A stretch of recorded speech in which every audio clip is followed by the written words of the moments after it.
starting off from the very top, the very first thing I mentioned on the video today is that Google are getting rid of standard text ads. Now, we know the standard text ad for a long time. It's been changed from lower characters of 25 characters for a headline up to now 35 characters. And now we're in a position where Google are getting rid of this ad format completely and forcing us to use responsive search ads. By June of next year, new advertisers will not be allowed to create any normal standard text ads. And in addition to that, current advertisers with standard text ads will automatically be migrated over to responsive search ads, meaning they can no longer manage standard text ads in their account.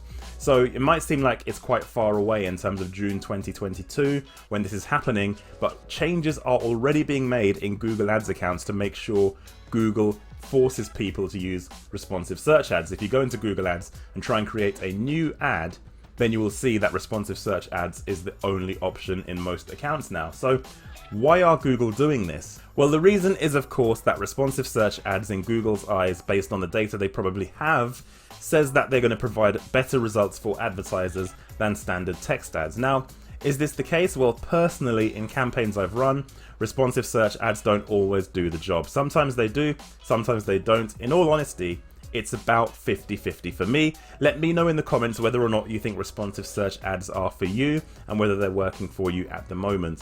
So by giving Google multiple headlines, maybe even 8 or 9 headlines, maybe even 7 headlines to work with, and then multiple descriptions, maybe 2 or 3, Google thinks they can optimize the performance of the ad based on the intent of the user, the keyword being searched, the device they're on, all of their hidden optimization points that we cannot even see.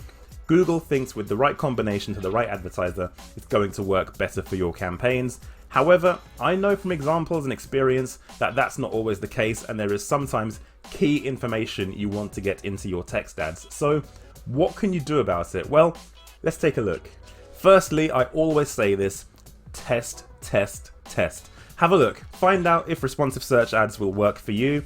Don't be put off by thinking that getting migrated to this ad format isn't going to work for you, and don't even take my word for it. I've trialed them in some campaigns, they haven't worked, but sometimes they can work and they should work, hopefully, so go ahead and try them. If you've tried them and you're not getting good results and you're worried that you're going to have to migrate to them by the middle of next year, because you will, Google are going to force you, there are some things you can do. So I'm going to share with you something you can do to fix the content of your responsive search ads. Now, Google doesn't like this, and I'd imagine potentially they will only keep this feature for regulated industries where you have to give a disclaimer within your adverts. For example, in the investment industry, you have to say, in the UK anyway, that the person's capital who's going to invest is at risk. So Google needs to be able to let advertisers do that within their ads. So using that functionality, you can work around Google's messaging and their forcing of you using the responsive search ad format. So let's take a look.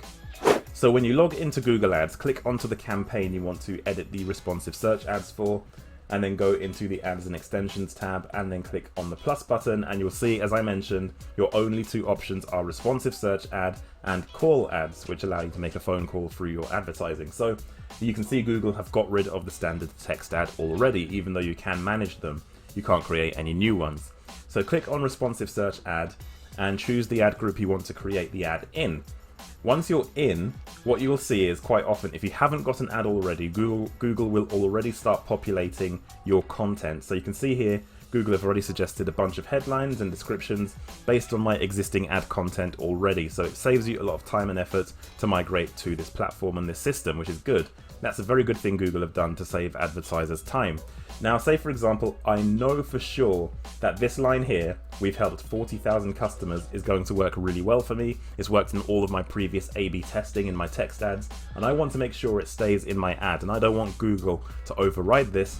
All you need to do is click on this button here, which will pin the content of your ad. You can either choose to pin it in the first part of the headline, the second, or the third part of the headline.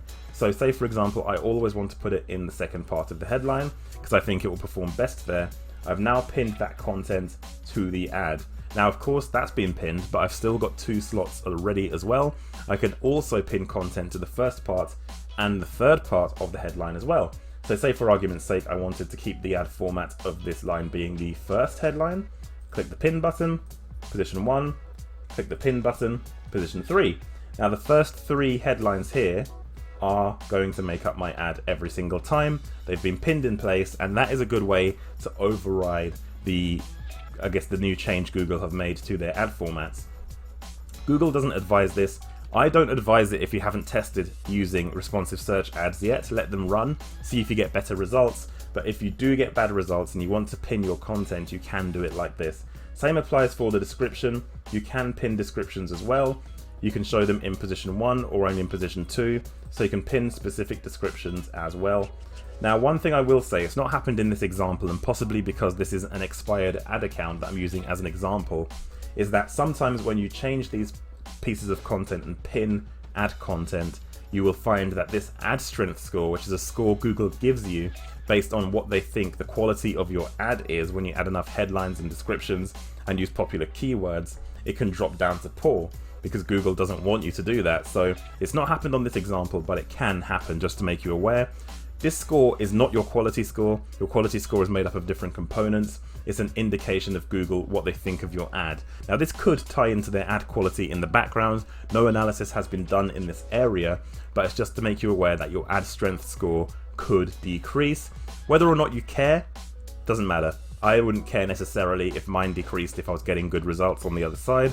So again, it's worth testing. And if you do want to pin content to get around Google's change coming, then you can do that exactly as I've shown you. So there you have it. That is the update for responsive search ads. If you want to get around them and use your own intuition to create your own ads the same way you used to when using standard text ads, you now know how to do that. And if you want to get around Google, you can go ahead and do so. Thank you so much for watching that video. If you liked it, please leave a like down below. And of course, this video came from a clip from the main SEM Academy weekly show. So be sure to check that out by subscribing to the channel so you don't miss a single episode or update from the world of paid advertising.